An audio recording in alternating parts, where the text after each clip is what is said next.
Broadcasting from the business capital of the world, this is the Podcast Business News Network.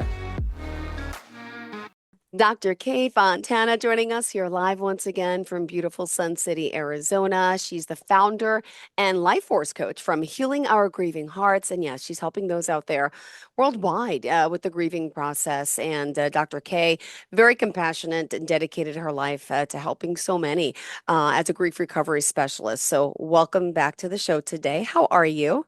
I'm great, Jill. Thank you so much for having me back. Well, thanks for being here. Would you mind introducing yourself to our listeners to start?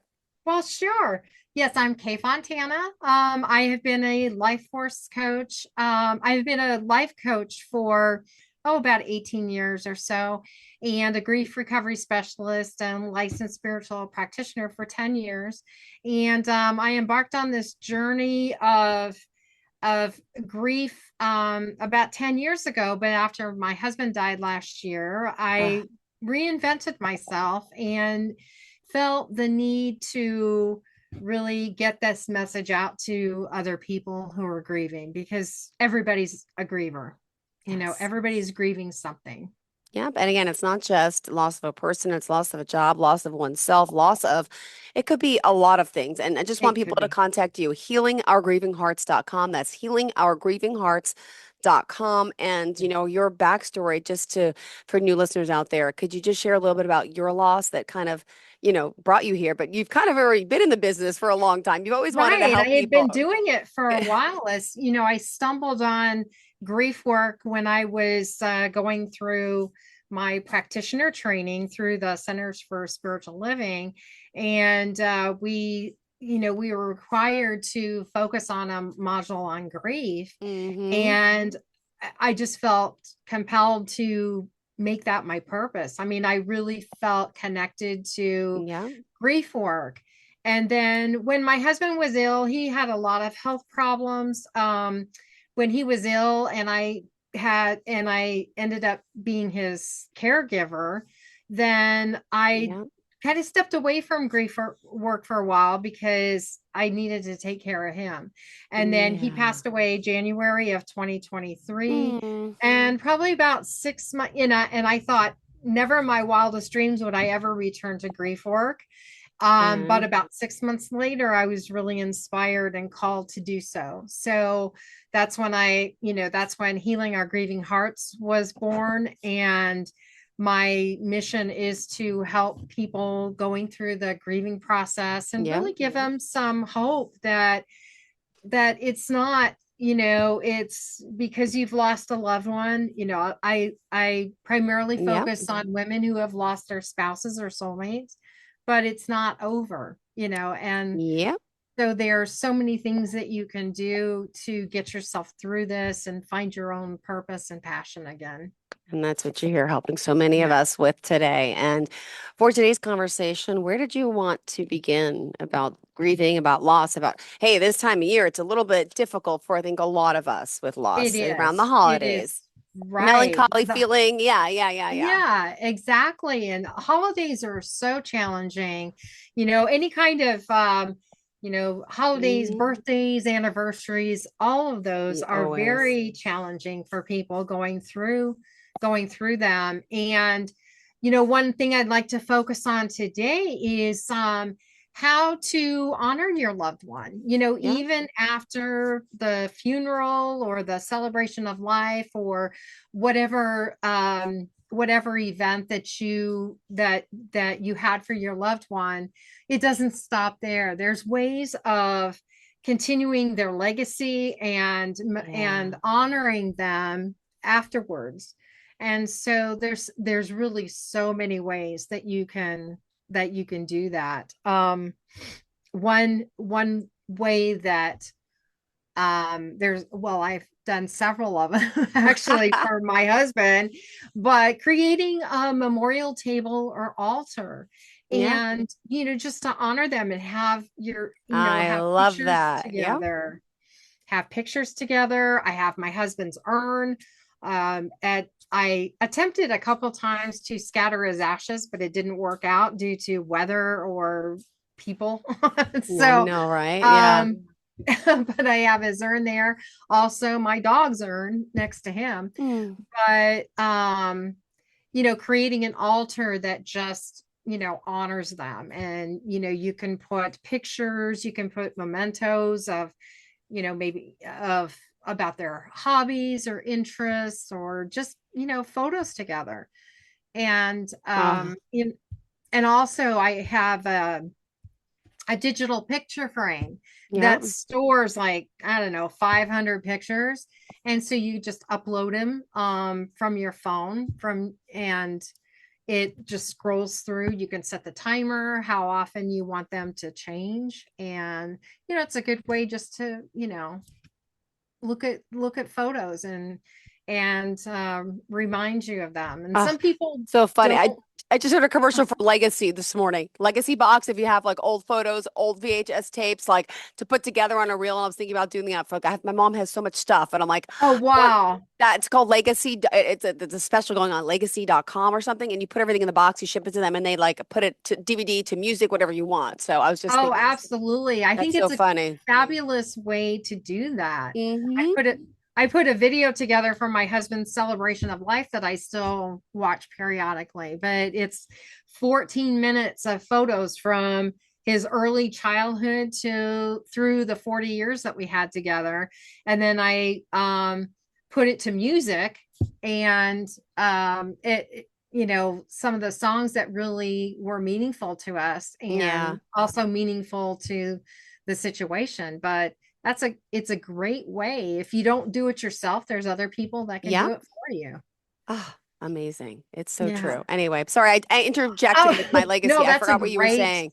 No, I'm glad you mentioned that, because that's a fabulous way. Like I said, if you don't have, you're not comfortable with the technology to do it, then there's places out there that can do it. There's also websites that will do that you can upload pictures and then send links to family and friends. And I did that for my husband too. And I, Yeah. off the top of my head, I can't remember the name of the um of the organization that does it, but it's a really great way to share photos and, memorialize them through there, or even memorialize if you're like a legacy person on Facebook, you can memorialize their Facebook page too. And so, and then share stories. So there's so many things that you can do. Scrapbooking, or putting together a memory book, like, Yeah. you said, through Legacy. That's another way, either Uh-huh. the video Exactly. Yeah. or the scrapbook. I kind of got a jump start on my husband's scrapbook because I created one for his 50th birthday. Yeah. And I put together pictures from, again, his childhood, the same pictures that I put in his video, but through his childhood and Uh-huh. through our 40 years to, well, actually, it Wow. wasn't 40 years then, but um, putting together all the family pictures and everything. And I gave it to him for his 50th birthday, and he loved it.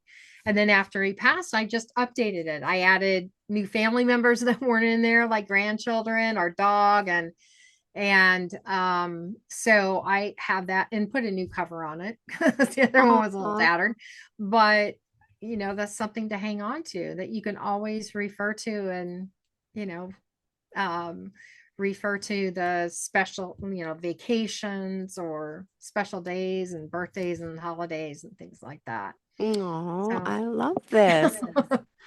Ah, so, and there's also writing letters to your loved one. I would say for several months. I didn't start right away. I didn't start until after his celebration of life, which was a month after he died, because we had to wait for family members to come in. And also I was working really hard on that video. So that was really time consuming. uh-huh. Of But course. Yeah. after that, I thought, oh, now what? And so I started writing letters to him, and I Ah, got a journal, And every day Oh, for probably, I don't know, 4 or 5, maybe 6 months or so, I wrote to him and just told him about my day. Oh, guess what? Guess what happened today? And it was in some way, um, like having a conversation with him, just wow. telling him about my day when I got home and um you know and people had mentioned to me, because when I told them I was doing that, they thought, well, that's kind of odd, and I go, well, not really. Yeah, it's, right.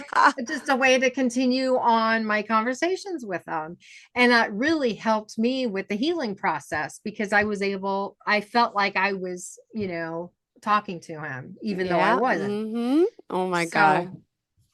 um there's you can also plant a tree in their memory. Yeah. There's the Arbor Day Foundation. I think it's like Is it? $10. You can plant a tree in their memory. You can plant as many trees as you want to, but I think Yeah. one of them is $10. Oh, that's always a good idea. And Yeah, then a lot of people also donate to, if they lost someone like from cancer, they donate to charities around this time of year. Yeah, exactly. I like that Exactly. too. Yeah. Mm-hmm. Right.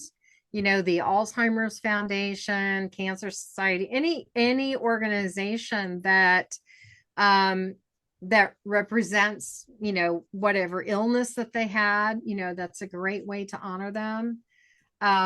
You can also, do the annual runs for, like Cancer Run or Alzheimer's Run. They do every year. Usually in major cities, they do the Yep. charity Ooh, walks or yep. charity Yep. runs. Mm-hmm. And so that's a great way to do that. Um, you can also host a fundraiser. That's another And good one. Yeah. And there's a lot of even like, and not to even, I mean, it's great to do in person, but there's also the online community of like the GoFundMe pages and stuff like that. But I like exactly. the personal in-person type of stuff too, which we don't do as Right. much anymore. Yeah, exactly. Or you can volunteer. Yes. Volunteering is a tremendous way to Yes.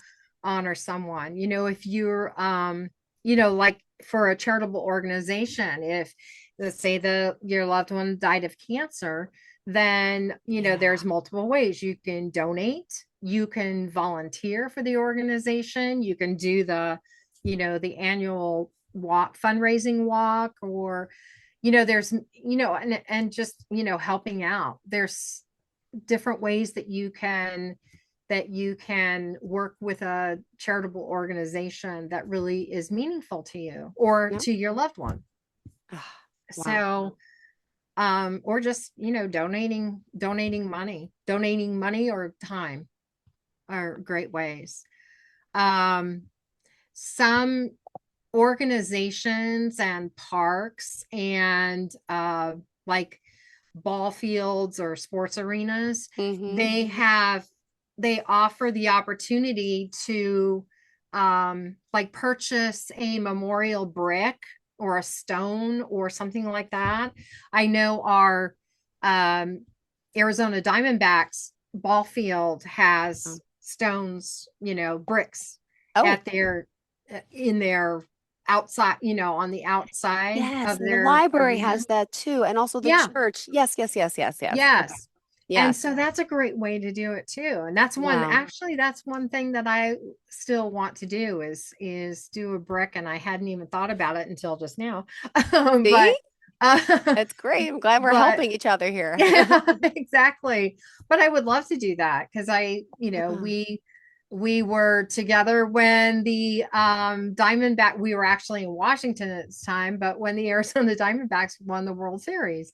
And so that was a really special evening, and something that I could you know purchase a memorial brick to have. I'm hoping that they still do that. I'm gonna have to look it Find up and out, be right? sure. Yeah. Oh my goodness. I love it. Well, at this time, let's just remind everyone how we can contact you, please. Sure. So my website is www.healingourgrievinghearts.com.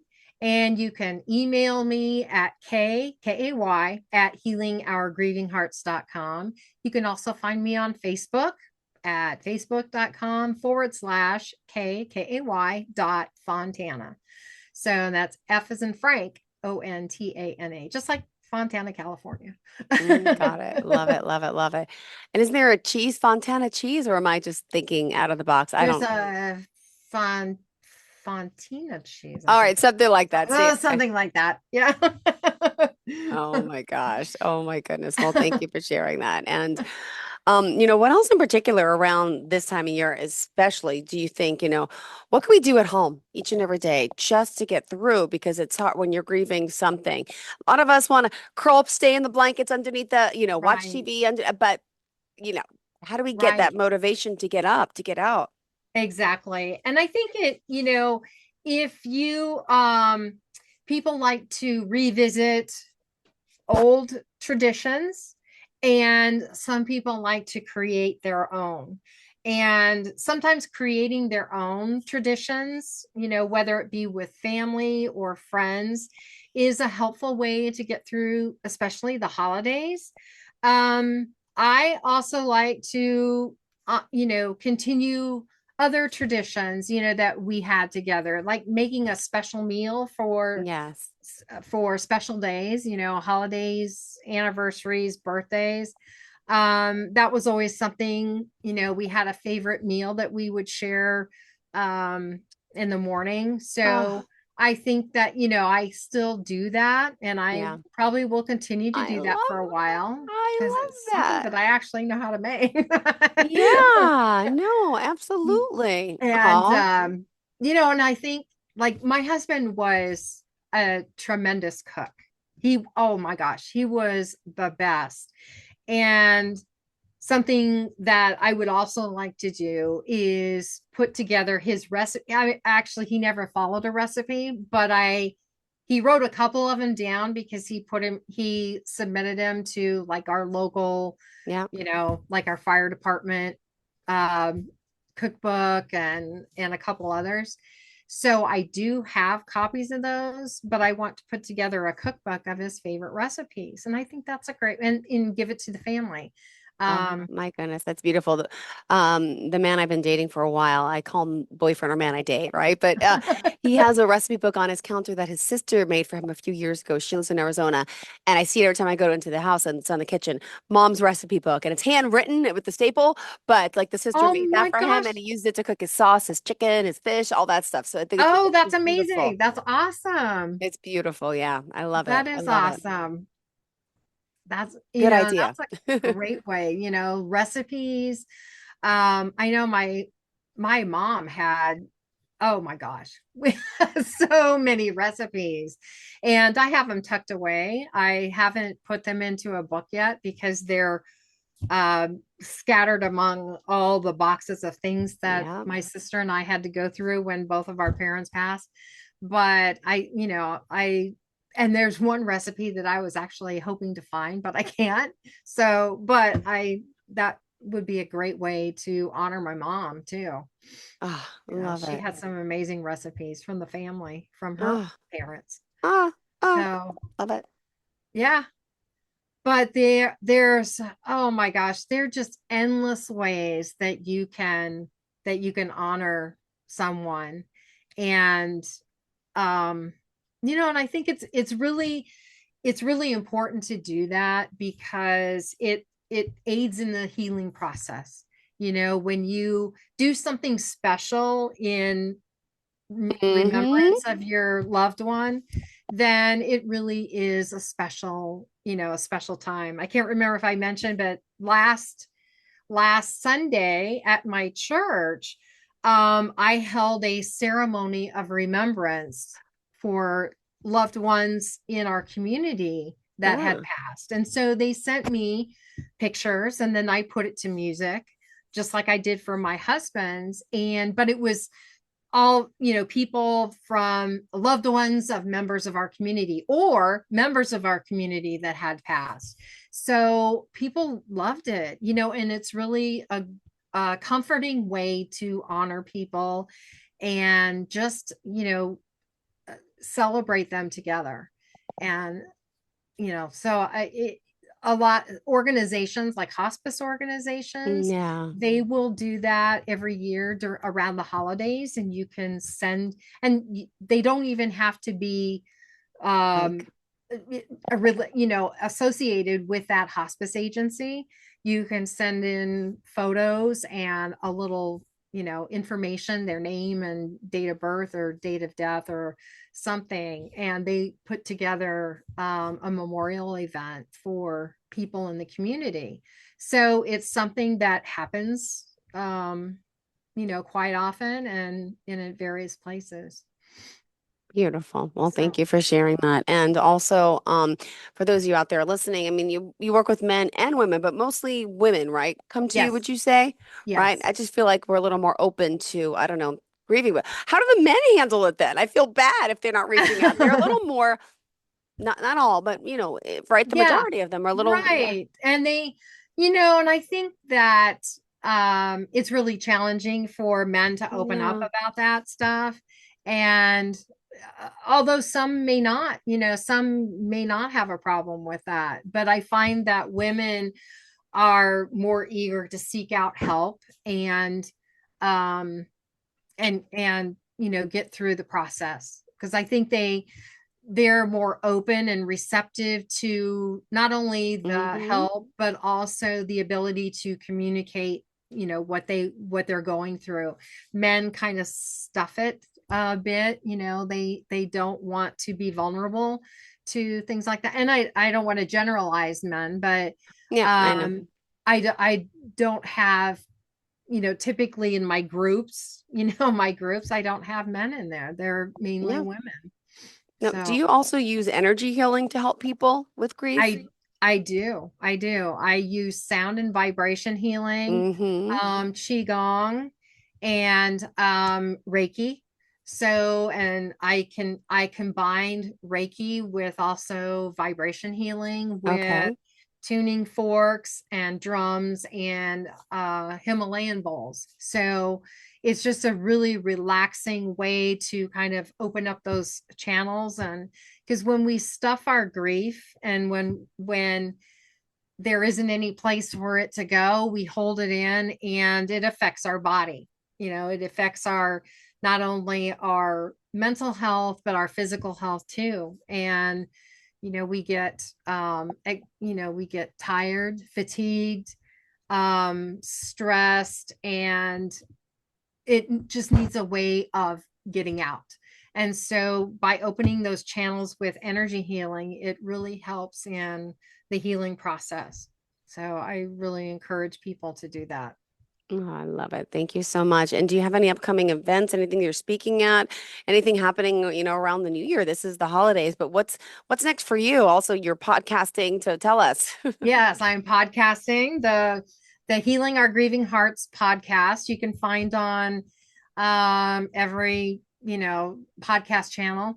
Also I'm doing a sound bath, a sound healing bath meditation.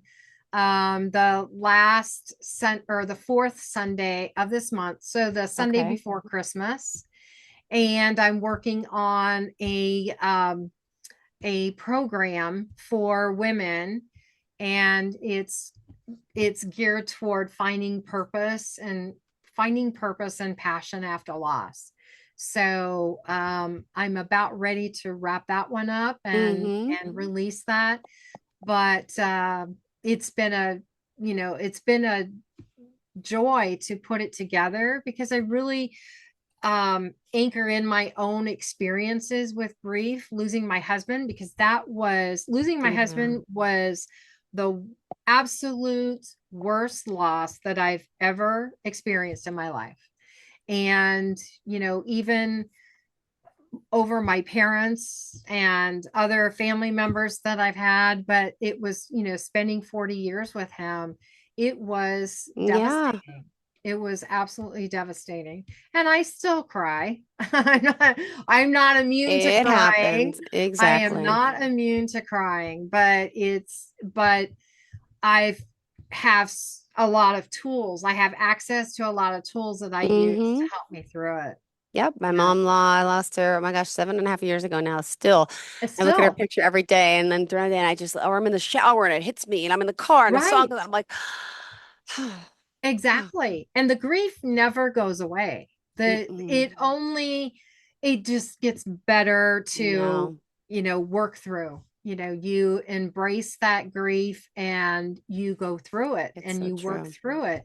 But it never goes away. You'll never stop loving your loved one. You'll never stop missing them. That's okay. That will never happen. And I think people sometimes feel like if um they're to heal their grief, like go through the grief recovery method, that they will not that that it's like they're forgetting their loved one. It's like you'll never forget your loved one, and it doesn't have anything to do with forgetting them or moving on. It is a way to embrace the grief and get through Mm-hmm. it and Ah, and continue your life.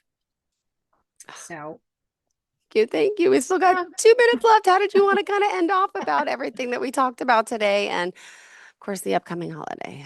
well, with the holidays, is so difficult.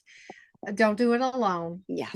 Reach out to someone, if whether it's a therapist, a coach, your clergy. Reach out to somebody and connect, or a trusted friend or family member. Don't do it alone. Don't be in isolation.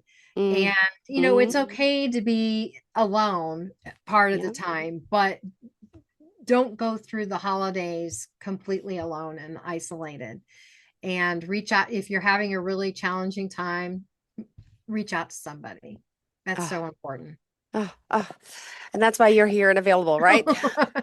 Are you And get a lot of like, as a coach, are you on a personal level with your clients? Are they reaching out to you more during the holiday? I don't know, how that works. they do. It's Yeah. like, what I'm having a hard time. What can I do?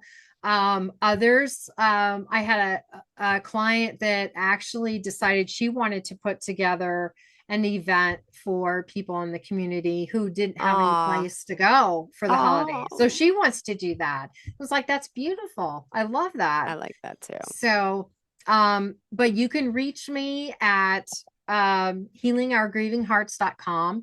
You can also sign up for a complimentary grief breakthrough session. It's 30 minutes, Beautiful. completely free, where we just talk about your grief and see if, what would Yeah. be the best option for you if you're having a really difficult time. Ah, thank you so So much. All right. Well, you're we appreciate welcome. you being here and joining Thank you. us. And one more time, how do we contact you? Healingourgrievinghearts.com. And you can reach me, you can email me at k@healingourgrievinghearts.com. You can listen to my podcast, Healing Our Grieving Hearts podcast, on all podcast platforms. And you can reach me on Facebook at facebook.com/k.fontana.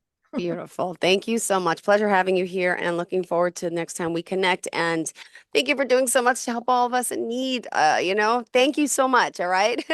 Thank you. Have a Thank you, great Joe. day. You Thank have you. a Are you looking for even more of the podcasts and hosts that you love? The Podcast Business News Network is proud to announce that you now have even more ways to listen live. Check out the MyTuner Radio, online radio box, and Simple Radio apps on iOS and Android, or find us online. Search for Business News Network on mytuner-radio.com, or search Podcast Business News Network on streama.com and onlineradiobox.com/US. Take your podcast on the go and don't miss a minute of the action.